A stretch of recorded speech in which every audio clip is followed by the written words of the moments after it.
안희정 지사에 대해서 오늘 오전 법원이 무죄 판결을 내렸습니다. 주요 쟁점이었던 업무상 위력의 존재를 인정하지 않은 것으로 보이는데요. 분석하도록 하겠습니다. 최창렬 용인대 교수 그리고 백성문 변호사 두 분 나오셨습니다. 어서 오십시오. 네, 안녕하세요.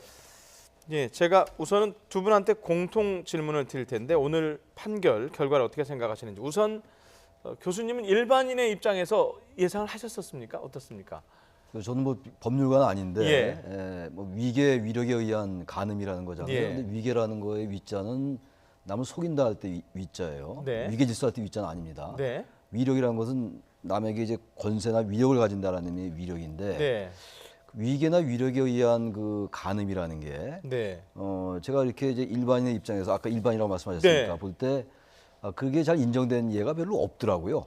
판례가 예. 그게 하나 있었고 제가 느낄 때 말이죠. 예. 또한 그 지금 이 추행과 이 지금 간음이 꽤 횟수가 많은 걸로 나와 있잖아요. 네. 안희정 지사와 이 김지은 씨가 뭐 간음 사회 뭐 예, 추행 추행도 이래인가요? 있고, 예. 추행이 간음이 4번인가 그렇고 예. 추행이 5번인가 뭐 전 그렇게 알고 있는데 네. 아무튼 그 횟수가 너무 많다라는 생각을 해서 네. 과연 이게 아무리 안희정 전 지사가 유력한 대권 주자고 차기 대권 주자고 충남 도지사라 하더라도 그게 과연 가능했을까라는 생각을 솔직히 했습니다. 네. 물어보시니까 제가 말씀을 솔직히 드리는 건데 예. 그래서 이게 무죄가 나올 가능성이 있겠다라는 생각을 하긴 했어요. 저는 개인적으로는. 네네. 저는 법률적인 차원을 떠나서 그런 어떤 두 가지 근거 때문에 예. 의외로 무죄가 나올 수 있지 않겠는가. 단지 이제 사회적 도덕적 비난은 뭐 충분히 뭐 비난받아 마땅하나 네. 법률적인 측면이잖아요. 이건 전혀 법리적이고 법률적인 측면이기 때문에 일반이 생각하는 것보다 다른 결과가 나올 수 있다, 무죄가 나올 수 있다는 생각을 했던 건 사실입니다. 예. 자, 일반인의 입장에서 말씀하셨는데 법적인 생각은 어떤지 좀 들어보고 싶습니다. 저는 사실 안희정 지사가 기소되기 전부터 수차례 이제 얘기를 했었는데요. 네. 그러니까 안희정 지사가 잘했다라는 게 아니라 네. 도덕적으로나 정치적으로나 비난받아 마땅한 행동을 한 건 맞습니다. 네. 근데 이제 조금 전에 말씀하셨던 위력에 의한 간음죄라는 의미가 네.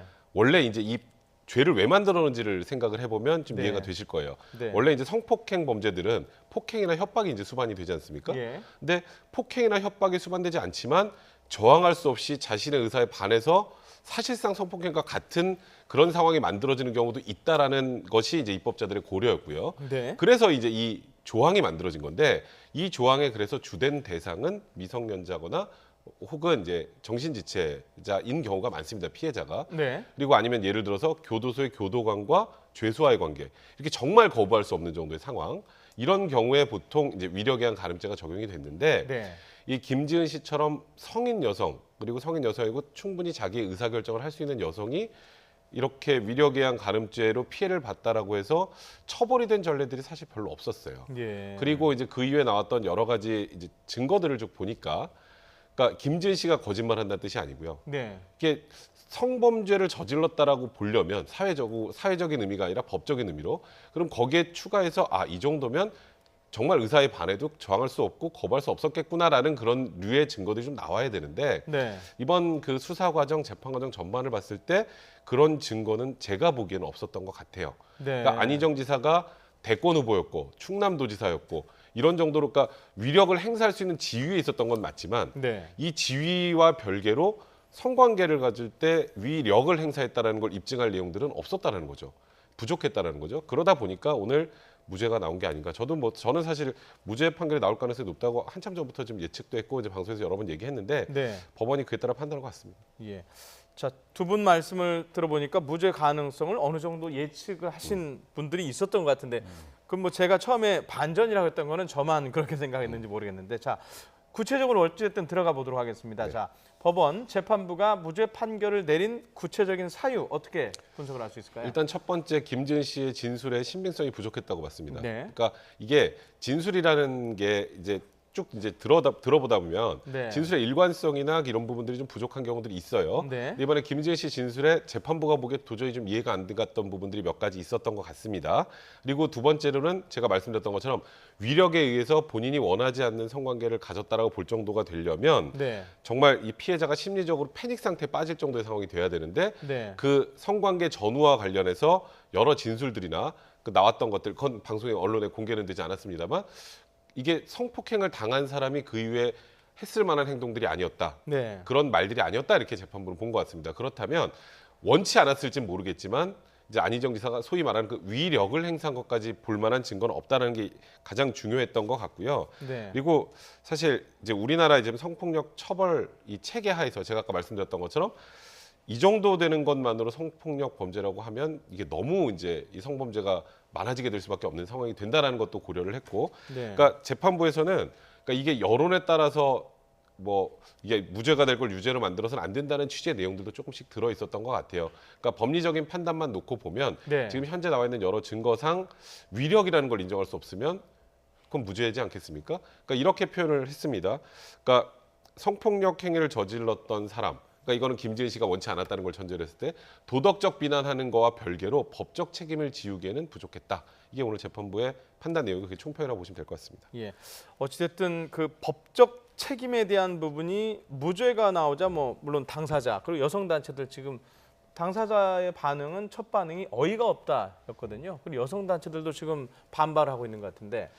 그러니까 이제 김지은 씨 측에서 뭐 당연히 항소를 할 것 같아요. 예. 항소를 한다라는 의사를 검찰이 한다는 거죠? 예. 검찰이 하는 예. 거겠죠. 검찰이 하는 건데 아까 앞서 말씀하셨습니다만 기본적으로 재판부의 입장은 증거조사 결과를 보니까 네.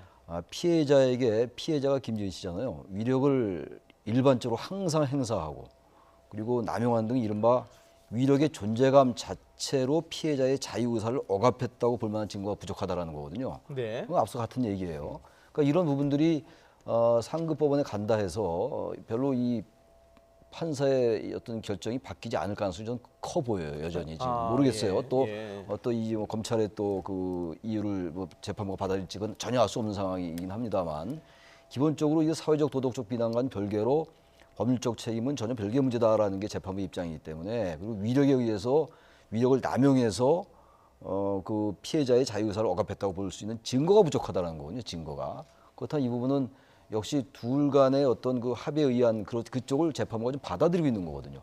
위력에 의해서 강제성을 가지고 추행했다라고 보지 않는 거 아니겠어요? 그래서 무죄가 나온 건데 검찰은 처음에 4년 구형했잖아요. 네. 4년 구형에 비해서 무죄가 나온 건 굉장히 아까 반전이라는 표현을 쓰였는데 네. 그건 반전이라고 볼 수가 있는 거겠죠. 그러나 기본적으로 이러한 전반적인 이번 사건의 큰 프레임은 크게 바뀌지 않을 것 같긴 합니다. 네. 자, 그렇다면요. 제가 가진 의심 중에 하나가 어쨌든 피해자, 당사자는 네. 성폭행을 당했다고 하는 건데 네. 뭐 성관계는 있었어요. 그럼 이게 법적으로 책임이 없다 그러면 이게 그냥 단순 뭐 쉽게 표현하자면 그냥 불륜입니까? 그러니까 지금 상황에서는 그냥 현재로 이 법적으로만 놓고 보면 형사법적으로는 불륜 상황인 것뿐이죠. 네. 그러니까 이게 조금 전에 말씀하셨던 것처럼 제가 뭐 김지은 씨가 거짓말했다라는 취지가 아니고 예. 김지은 씨가 지금 주장을 했던 내용들은 이제 증거로 뒷받침이 돼야 재판부에서 바라보고 유무죄 판단을 결정하지 않겠습니까? 근데 이번 사건에서는 사실 증거라고 하는 건 김지은 씨의 진술밖에 없습니다.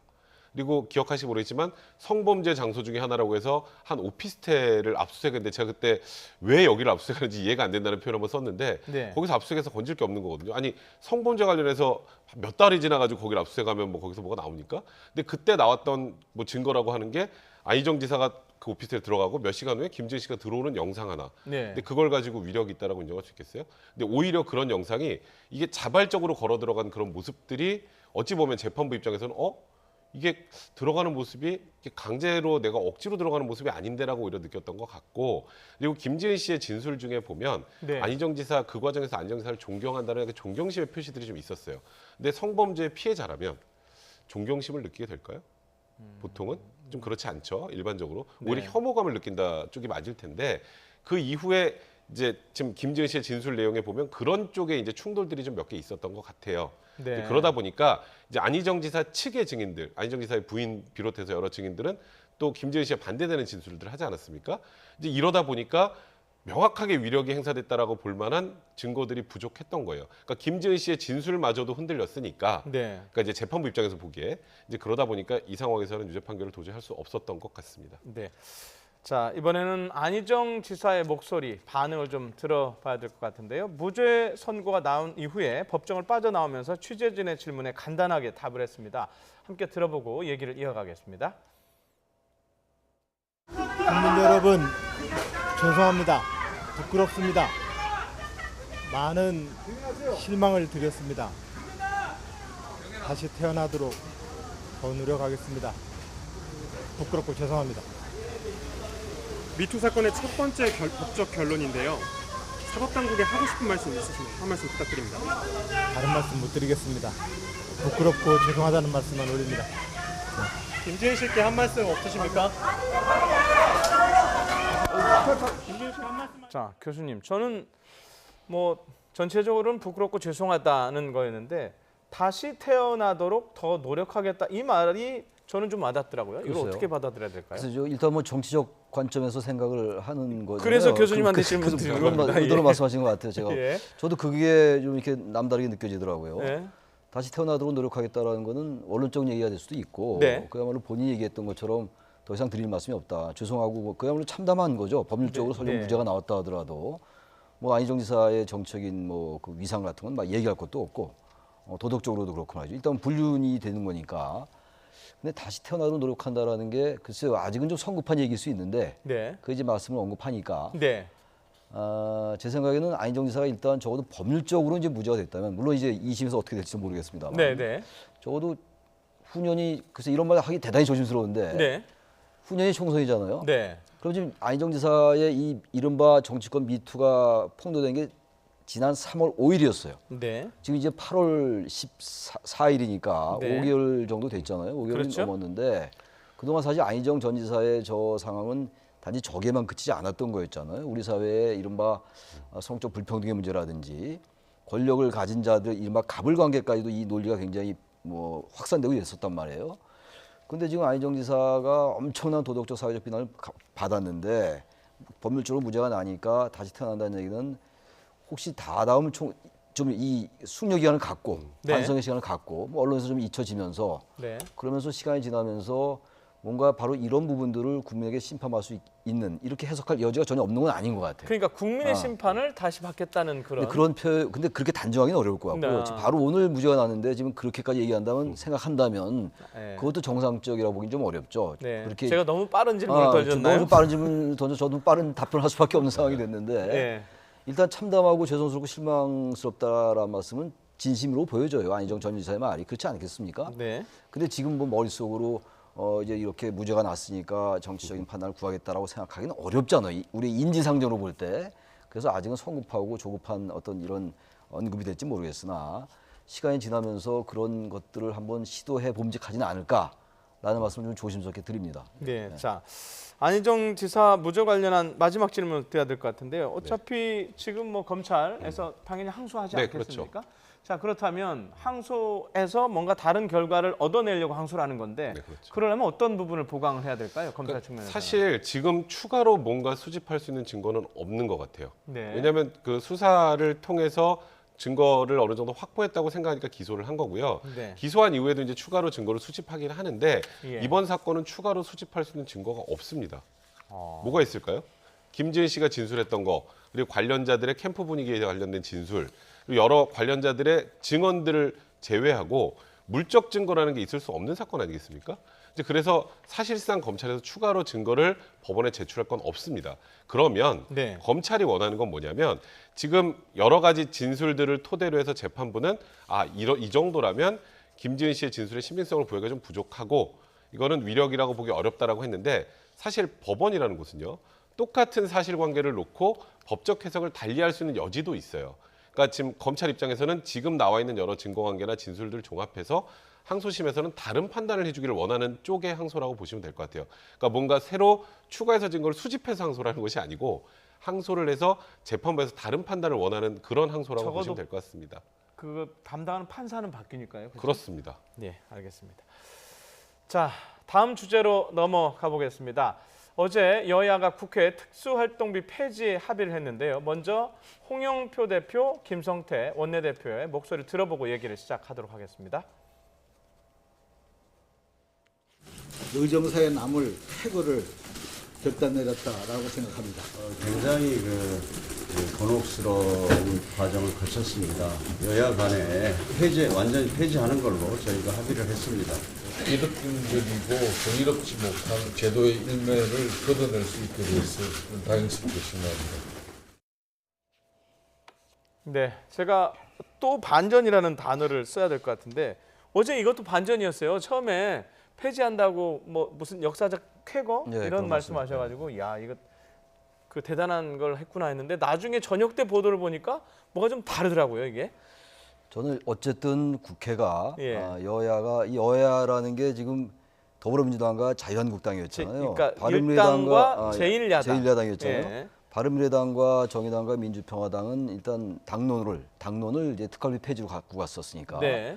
그래서 저는 생각하기에 여당과 제1야당이 아마 특활비 폐지 쪽으로 합의할 거다. 네. 왜냐하면 그렇지 않고는 견딜 수가 없어요. 네. 국민들의 여론도 있고 그리고 특히 이제 더불어민주당의 추미애 대표가 국정원 특활비는 적폐라는 표현을 썼거든요. 네. 국정원 특활비는 적폐고 그럼 국회 특활비는 적폐가 아닙니까? 그건 어려운 얘기잖아요. 물론 뭐 저 원래 지금 집권당과 제1야당은 그게 용도가 있기 때문에 네. 좀 이렇게 투명하게 바꾸자는 쪽으로 방향을 바꿨던 건데 그 비판과 이제 그 반발이 거셌던 거 아닙니까? 예. 지금 말씀처럼 아까 반전이라는 말씀 또 쓰셨는데 들여다 보니까 특활비가 지금 이제 교섭단체에 지불되는 특활비가 있고 국회의장단과 상임위원장에게 지급되는 특활비가 있어요. 그러니까 저 같은 일반인들한테는 그것도 지금 이제 새로운 내용이에요. 네. 한번 폐지하면 전체가 다 폐지되는 줄 알았더니 그게 아닌 거죠. 다 각각 다르더라고요.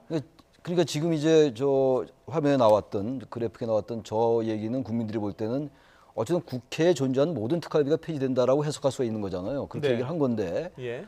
의장단과 상임위원장단에게 들어간 특활비가 굉장히 많아요. 근데 교섭단체에 들어간 특활비만 폐지하고 저렇게 얘기를 한 거거든요.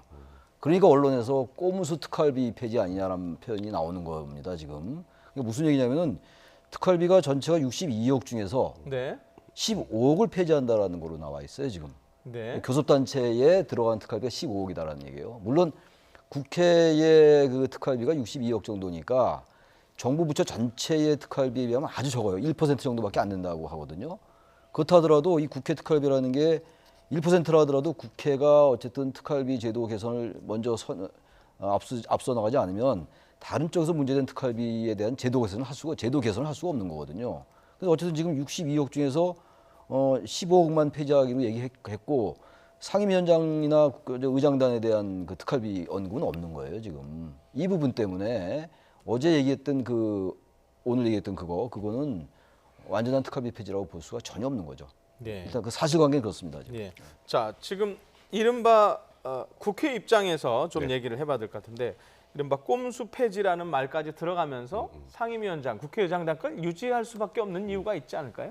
그러니까 돈이야 분명히 필요하겠죠. 네. 근데 제가 어제도 그런 비슷한 얘기를 드렸던 것 같은데 지금 법원에서 국회 특수활동비 사용 내역 공개하라고 지금 결정이 나왔고 그거 지금 항소심도 진행해야 된다고 하지 않았습니까? 네.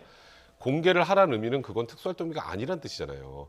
특수활동비라는 건 공개 없이, 그러니까 뭐 첩보나 수사나 기밀을 요하는 상황 관련해서는 어디 돈을 썼는지 확인을 해줘 버리면 그거는 이제 국가 기밀이나 수사 기밀이 셀 우려가 있기 때문에 만들어 놓은 게 특수활동비인데 국회에서 그렇게 뭔가 첩보나 그 수사를 해야 될 일은 없지 않습니까? 그러니까 특수활동비라는 이름 자체는 국회에서 쓰면 어차피 안 되는 거였다고 저는 개인적으로 생각을 하는데 이제 지금 국민 여론이 그렇게 거셈에도 불구하고 일단 그럼 아까 쉽게 말해서 저기 나와서 지금 합의하셨던 두 분 김성태 대표, 홍영표 원내대표의 특활비만 없애는 거고 네. 나머지 국회의장단 상임위원장에 지급되는 특활비는 살아남는 건데 현재는 그렇게 돼 있어요. 네, 그렇죠. 근데 지금 뭐 이틀 후에 모레죠. 제도 개선안 16일 낸다는데 날.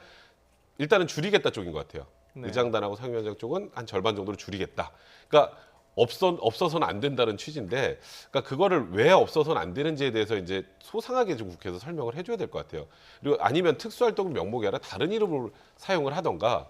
그러니까 이거는 사실 국회는 특수활동비라는 이름하고 맞지 않는 공간이에요. 네. 이제 그래서 아까 최 교수님 말씀하셨던 것처럼 전체 특수활동비에 국회 배정된 건 미비하다는 건 그만큼 여기에는 그런 의미로 돈이 별로 필요하지 않다는 의미니까 예를 들어서 뭐 정보위나 뭐 국방위 같은 경우는 특활비가 필요할 수도 있을 거예요.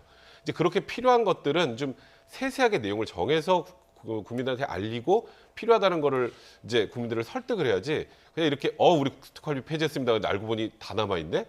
다 남아있는데 지금 그러면 나머지 또 특활비 줄어드는 거 한 절반으로 줄이면 업무 추진비로 다 메꾸려고 그런 거 아니야?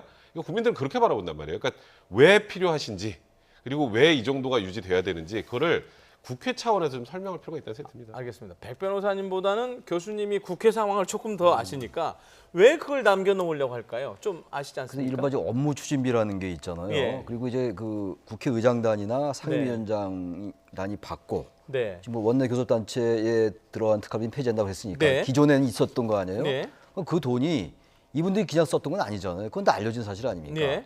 상임위원장은 어쨌든 상임위원회에 소속된 의원들에게 또 분배를 하고 또 원내 교섭단체는 또 당에 소속된 의원들에게 또 나름 또 기준이 있을 거예요. 당 내부적으로. 네. 거기에 따라서 또 이제 뭐 선수라든지 여러 가지 직책에 따라서 또 배분하고 이런 구조였단 말이에요. 근데 그 구조라는 게 반드시 의원들에게 그 돈이 분배되지 않으면 의원들이 의정 활동을 못하냐. 그건 분명히 아닐 거거든요. 근데 그렇게 해왔던 거예요. 네. 그래서 이제 언론에서 얘기하기를 쌈짓돈 아니냐. 그리고 또 하나가 제2의 월급 봉투 아니냐라는 말이 나왔던 거거든요. 반드시 이 원래 특활비의 취지처럼 어떤 수사나 정보에 필요한 사건들, 네. 그런 사건 수사에 기밀이 유지되는 게 필요할 때 그래서 내용을 공개하는 거 아니잖아요. 바로 백 변호사 얘기한 게 바로 그 부분이란 말이에요, 지금. 근데 이건 특활비라는 명목은 바꾸되 다른 쪽으로 업무 추진비를 더 증액한다든지 아니 뭐 다르게 한다면 이건 특활비가 사실 편법으로 다른 명목으로 숨어가는 거나 마찬가지예요. 물론 특활비라는 표현을 안 쓰기 때문에 뭐 영수증도 공개한다라는 거 아니겠어요? 네. 영수증 공개한다고 모든 게 다 정당화 되는 건 아니지 않겠어요? 물론 그동안 의원들이나 우리 정치권이 썼던 돈이 다 잘못된 돈이라는 게 아니라 네. 그러한 정치 구조나 정치 프레임을 바꾸지 않으면 국회 개혁은 안 된다는 얘기예요. 그럼 그런 것들에 대해서 여야가 의견이 일치된다면 이른바 우리 사회의 잘못된 관행들 무슨 명목으로 고칠 수가 있겠어요? 다른 분야나 다른 영역이나 다른 부문의 잘못된 관행 이런 걸 어떻게 고치겠습니까? 그러면 정말로 다시 이 국회의 정치권의 이 프레임을 좀 바꿔서 의원들에게 분배된 돈이 없다 하더라도 정치활동 할 수 있게끔 바꿔야죠. 왜 그 돈 가지고 여러 가지 뭐 좋은 데 반드시 써야 될 용도가 있죠. 그러니까 업무 추진비 여전히 있어요. 지금 지난 제가 알기로는 업무 추진비도 80억 이상 정도가 배정돼 있어요. 국회에. 네. 업무 추진비가 전혀 없다면 제 이 말이 다 맞지만 있단 말이에요. 근데 이 특활비를 다시 이제 이름을 바꾸고 업무 추진이나 이런 데 조금 다시 이게 숨겨놓는다는 표현보다 배분하면은 그 여전히 똑같은 관행대로 국회가 가는 거예요. 지금 우리 사회에서 제일 안 되는 게 뭡니까? 정치개혁 아닙니까? 정치개혁하고 사학의 개혁이에요. 저도 학교에 있습니다만. 이게 국회가 이런 부분들에 대해서 그냥 눈 가리고 아무 식으로 넘어간다면 이건 국민들의 저항이 직면할 수밖에 없다고 생각해요. 그래서 국회의원들에게 필요한 돈일지 모르겠으나 그러한 정치적 관행들이 고쳐져야 되는 거예요. 그거 고치라고 척부영명했던 거 아닙니까? 근데 국회가 이런 것들을 고치지 않고 그냥 저걸 꼼수라는 표현을 들을 정도로 이렇게 하면은 저도 양당 원내대표가 이런 걸 설명했어야죠. 오늘도. 네. 우리는 특활비 폐지합니다만 다 폐지하는 거 아닙니다라고 얘기해야죠. 그걸 얘기 안 하고 다 국민들이 드디어 잘하는구나라고 느끼게끔 하면 국회하고는 위선이죠. 저는 그거 잘못된 행태라고 봐요. 예. 자, 16일 날 지금 이제 이거 개선안 준비하는 국회 실무자, 담당자 그리고 결정권자 상당히 머리가 아플 것 같은데, 자 어찌됐든 뭐 폐지라는 네. 일부 폐지지만은 단어는 나왔어요. 네. 그러면 이게 이제 다른 곳으로 확산할 것이냐는 질문을 드리고 싶은데, 자 지금 국방부, 경찰청, 법무부, 네. 청와대 각각 특수활동비 있지 않습니까? 네. 자 그쪽도 이제 앞으로 개선 작업이 속도가 붙지 않겠어요? 그러면? 일정 부분 손은 볼 겁니다. 그런데 네. 저 네 곳, 예를 들어서 아주 간단하게 국방부, 경찰청, 법무부, 청와대는 특활비 자체는 필요한 곳이에요. 그렇죠. 왜냐하면 예. 기밀이 유지돼야 되고 뭔가 이 국방부 같은 경우는 이제 남북 관계 같은 이 특수성을 고려할 때 반드시 필요한 곳이란 말이죠. 국정원도 마찬가지고요. 그런데 그러고 보니까 저희가 국정원을 네, 빼놨네요. 그런데 이런 곳의 특수활동비가 예를 들어서 너무 과대하게 이제 배정이 돼 있고 그 돈이 우리가 충분히 목도했던 것처럼 대통령한테 흘러 들어가고 네. 뭐 그런 것들을 우리 많이 보지 않았습니까? 네. 이제 그런 명목을 이제 없애고 좀 투명하게 할 수는 없겠지만 최대한 이 어느 정도가 필요한지 예산을 좀 정확하게 반영할 필요가 있는 것 같아요. 이게 과다하게 배분이 돼 있으니까 그 돈이 엉뚱한 데로 간 거죠. 그래서 법무부 특수활동비가 검찰로 넘어가고 네. 이제 그런 일들을 우리가 계속 봐왔기 때문에 그러니까 특수활동비 자체를 없애자라는 건 제가 보기에 너무 과도한 해석인 것 같고 이런 기관 같은 국회하고 좀 다릅니다. 이곳에서 특수활동비로 대략 어떤 용도로 사용이 됐는데 그게 어느 정도 비용인지를 정확히 국회에서 좀 체크를 해서 이제 좀 현실화할 필요는 있는 거죠. 네. 그런 생각이 듭니다. 자, 알겠습니다. 자, 이번엔 마지막 주제로 가겠습니다. 남북 정상회담 관련 소식인데요. 어제 고위급 회담을 통해서 다음 달 평양에서 개최하기로 합의를 했었는데 날짜가 공개가 되지 않아서 이런저런 말이 있습니다. 일단 남북 양측 대표의 말을 먼저 들어보고 얘기를 이어가도록 하겠습니다. 9월 안에 진행된다는 거. 날짜도 다 돼 있습니다. 북측의 여러 가지 또 또 일정들, 상황들 그런 걸 감안할 때 일단 9월 안에 평양에서 한다 정도로 해놓고 구체적인 날짜는 좀 더 그런 여러 가지 상황들을 보면서 협의해 나가자, 결정하자 이렇게 오늘은 이 정도로 정리를 했습니다. 네, 남북 양측 대표의 말을 들어봤는데요. 교수님, 어제 저희 방송 시간에 이게 속보로 처음 들어왔어요. 네. 9월 내 정상회담 평양 개최. 그래서 저희가 그랬거든요. 왜 날짜가 없지? 조금 이따 나오겠지? 그랬는데 결국 안 나왔어요. 이 날짜 없는 정상회담 이걸 어떻게 봐야 돼요?